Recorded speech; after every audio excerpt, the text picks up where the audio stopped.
Pendant des siècles, deux jeunes femmes ont mené des recherches acharnées afin de comprendre les mystères du manga et de l'anime Mermaid Melody. Cela leur a pris du temps, mais elles ont enfin réussi à accomplir l'exploit de résoudre toutes les incohérences de cette série bourrée d'incohérences. Elles vont pouvoir révéler au monde entier le fruit de leurs années de lecture, d'études, de... Ah non, mais alors pas du tout, hein. C'est juste deux filles complètement défoncées en vogue à 3h du matin qui ont refait le monde avec des théories toutes pétées. Voilà, bonne vidéo.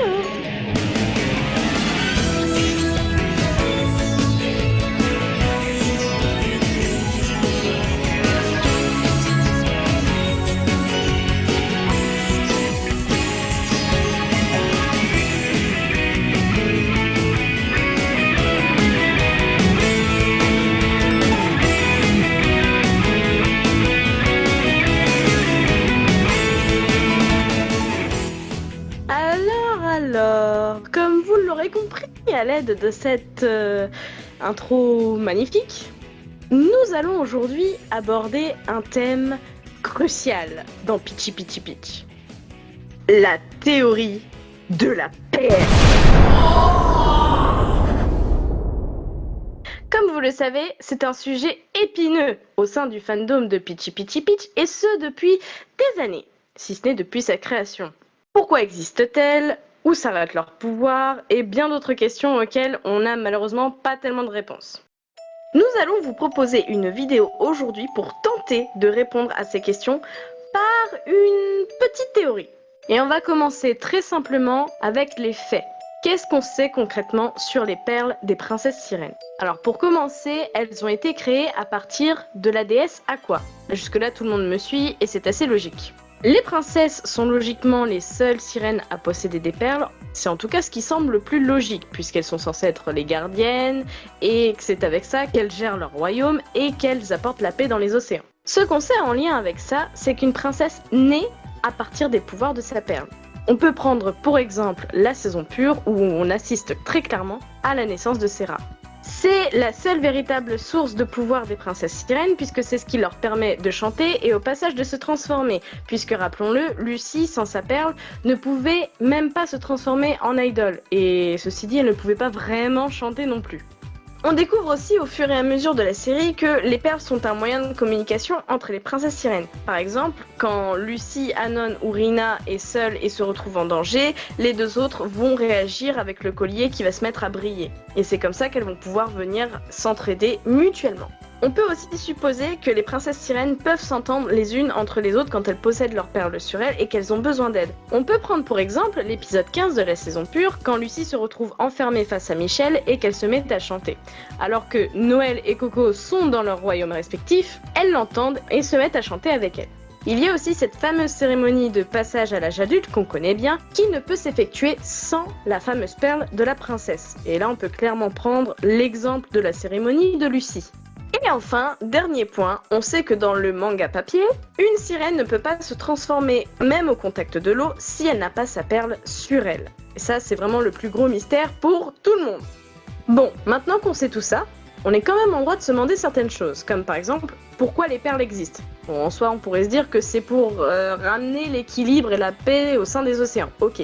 Mais dans la saison pure, pourquoi Michel veut autant s'emparer des perles si son but c'est de conquérir et de purger le monde ? C'est quand même une strate légèrement pétée, et c'est ce qui regroupe un gros nombre d'incohérences de la saison 2. Et c'est là qu'arrive notre petite réflexion. Si Michel veut s'emparer des perles, c'est sans doute qu'elle renferme des pouvoirs qu'on ne soupçonne pas.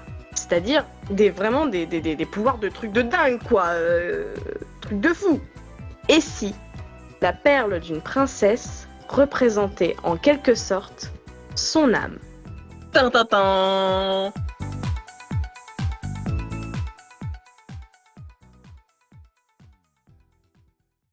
Pour répondre à ces questions, on va vous présenter plusieurs preuves et exemples qu'on a pu trouver dans l'anime et dans le manga. Tout d'abord, on voit très clairement que les sirènes sont affaiblies quand elles n'ont plus leurs perles. Par exemple, Noël et Coco sont inconscients dans le château de Gaito. Et on voit bien que c'est parce qu'elles n'ont plus leurs perles qui est sur le diadème qu'a préparé Gaito. Ainsi que Karen, qui s'évanouit en sauvant Lucie, Anon et Rina en donnant sa perle.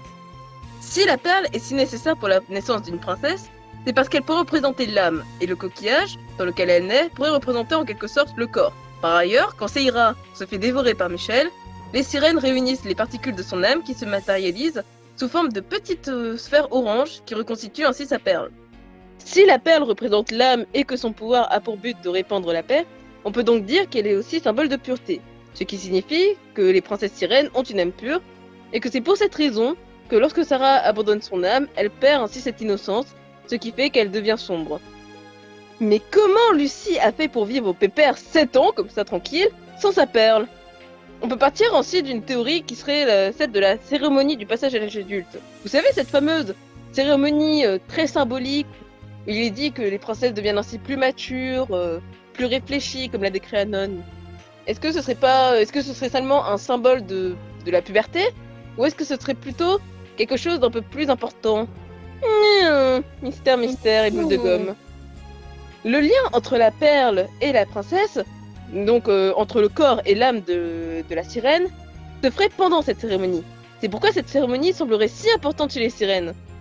Lucie, qui n'a donc pas passé cette étape avant de perdre sa perle, a pu donc vivre normalement pendant les 7 ans.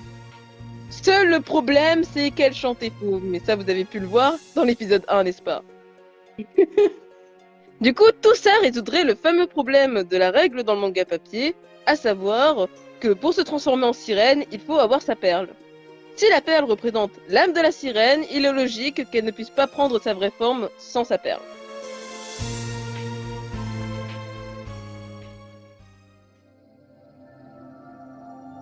Et c'est ainsi que se terminent les péripéties de nos deux grandes chercheuses.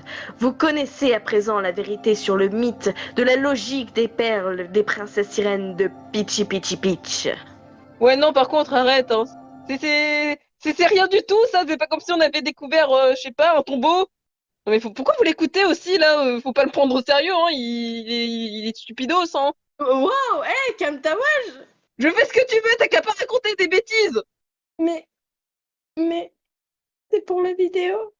On s'en fiche que c'est la vidéo. Maintenant, laisse-moi faire. C'est moi qui vais continuer parce que toi, tu racontes vraiment que des bêtises, toi. T'es vraiment. Allez, C'est toi qui as commencé à dire ça au début. rentre chez ta mère. Allez. Et c'est tout pour cette théorie sur les perles des princesses sirènes. Merci encore d'avoir regardé la vidéo. N'oubliez pas de liker, de commenter, de partager. Vous connaissez ce discours.